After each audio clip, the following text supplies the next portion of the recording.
안녕하십니까? 다니엘서 10분 강의 제15회 시간입니다. 오늘은 다니엘서 1장 세 번째 강해로 택한 백성을 바벨론에 동화시키는 정책 세 번째와 네 번째라는 주제로 우리 말씀을 살펴보겠습니다.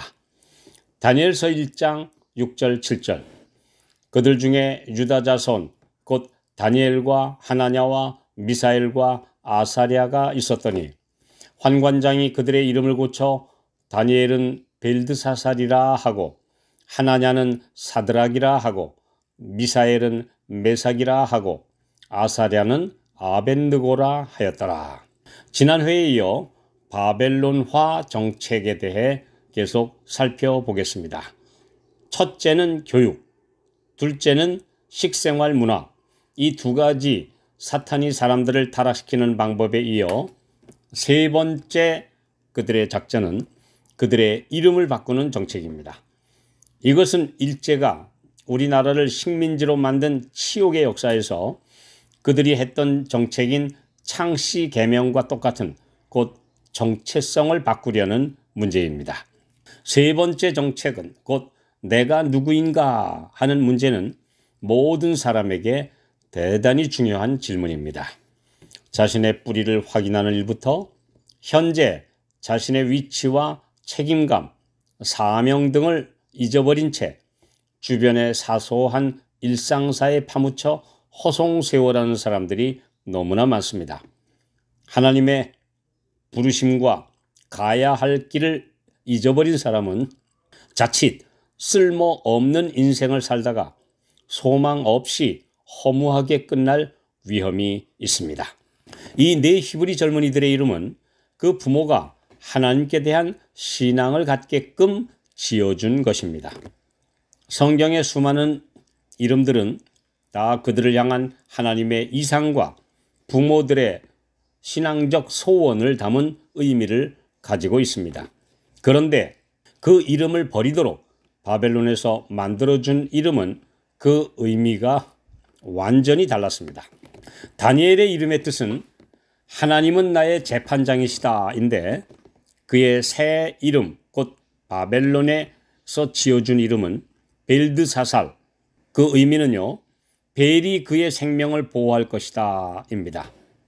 후에 다니엘 4장 8절에 보면 느부갓네살 왕이 내 신의 이름을 쫓아 이름한 자라고 다니엘을 지칭하는데 이 벨은 바벨론의 주신인 마르둑의 또 다른 이름입니다.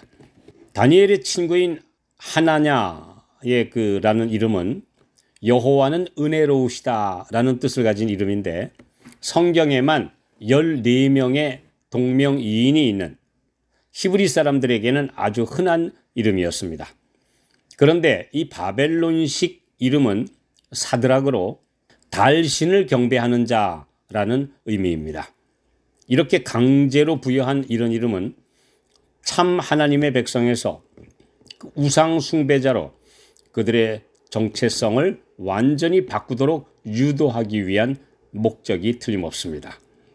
그리고 또 다른 친구인 미사엘은 누가 여호와께 속하였는가 라는 의미인데 그를 메삭 곧 포도주의 여신에게 몸바친 자라고 이름 지었습니다.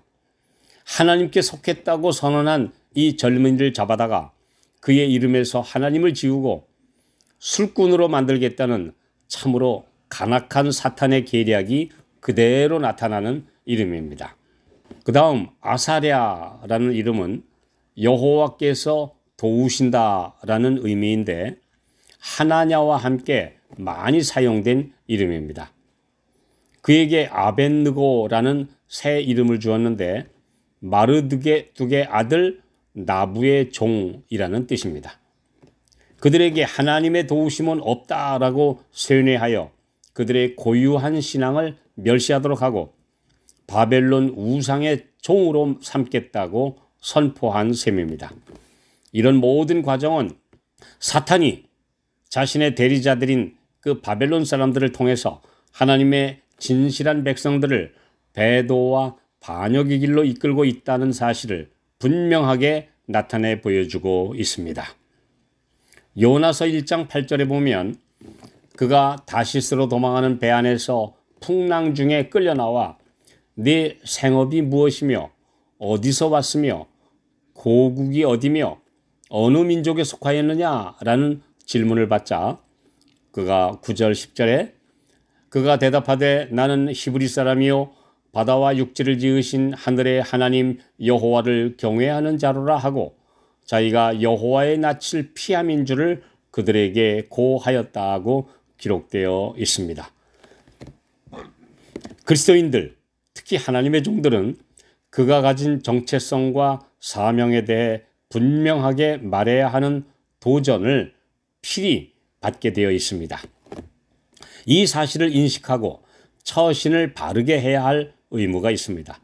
그러나 자신의 정체성을 상실한 채 세상의 물결에 휩쓸려 이리저리 흘러다니는 신자들이 너무나 많습니다. 특히 어린이와 젊은이들에게 이 확실한 정체성을 심어줄 책임이 부모들과 교사들에게 위탁되어 있습니다. 부모의 신앙이 자녀에게로 계승되지 못하고 있는 오늘날의 상황은 바로 정체성의 위기에서 비롯된 것입니다. 넷째, 바벨론의 후대 정책은 핍박보다 더 거역하기 힘든 유혹이 됩니다. 핍박과 고통의 시간을 잘 참고 견딘 많은 사람들이 물질의 유혹과 번영의 때에 그들의 신앙을 버리거나 변절해버린 신뢰는 무수히 많습니다. 바벨론 왕궁에서 그들을 등용하겠다는 제의는 얼마나 솔깃한 말인지 모릅니다. 일거에 포로에서 대제국의 관리가 되는 수직적 신분 상승의 찬스인 것입니다. 신명기 32장 15절 그러한데 여수론이 살찜에 발로 찼도다.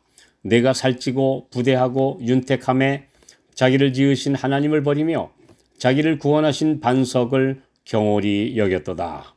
세상의 성공과 풍족함은 때때로 복이 아니라 유혹과 저주라는 사실이 증명됩니다. 그러나 다니엘의 일생의 기록은 그가 이 모든 유혹에 흔들리지 않고 하나님께 충성된 삶을 살았음을 증거합니다. 역경의 때나 평탄함과 세상에서 높은 출세를 했을 때에나 그는 한결같았습니다. 이상 4가지 바벨론의 동화 정책을 통해 사탄은 바벨론이 예루살렘을 함락하고 성전을 파괴한 것과 같이 하나님의 형상을 담고 그분의 품성을 보존하고 있는 인간 성소들을 파괴하고자 한 것입니다. 그들을 약속의 땅에서 바벨론 땅, 곧 사탄의 절대적인 영향권 안으로 옮기고 집중적인 바벨론화 정책으로 그들을 이방신의 숭배자들로 바꾸고자 했습니다. 대부분의 히브리 청년들이 그렇게 무너져 내리고 말았지만 끝끝내 무너지지 않고 파괴되지 않은 4 젊은이가 있었고 이 인간 성소들이 살아계신 하나님의 이름을 드높이고 그분의 실추된 명예를 다시 회복시킨 이야기가 곧 다니엘서의 아주 중요한 줄거리 중에 하나입니다. 그래서 온 세계에 하나님이 승리하신다라는 복된 복음의 선포를 하게 된 것입니다. 오늘날도 사탄은 이 세상 교육과 음식, 기호, 쾌락의 유혹, 그리고 정체성을 잊어버리게 하는 온갖 문화와 세속의 압력, 때로는 성공과 출세와 돈의 매력으로 하나님의 신실한 백성들을 유혹하고 변질시키고 있습니다. 이런 유혹에 넘어가지 않는 비결은 하나님의 말씀에 뿌리를 깊이 박은 신앙을 가지는 것입니다. 우리와 우리 자녀들이 다니엘처럼 되기를 날마다 기도하며 이를 우리의 삶의 최고의 목표로 삼아야 합니다.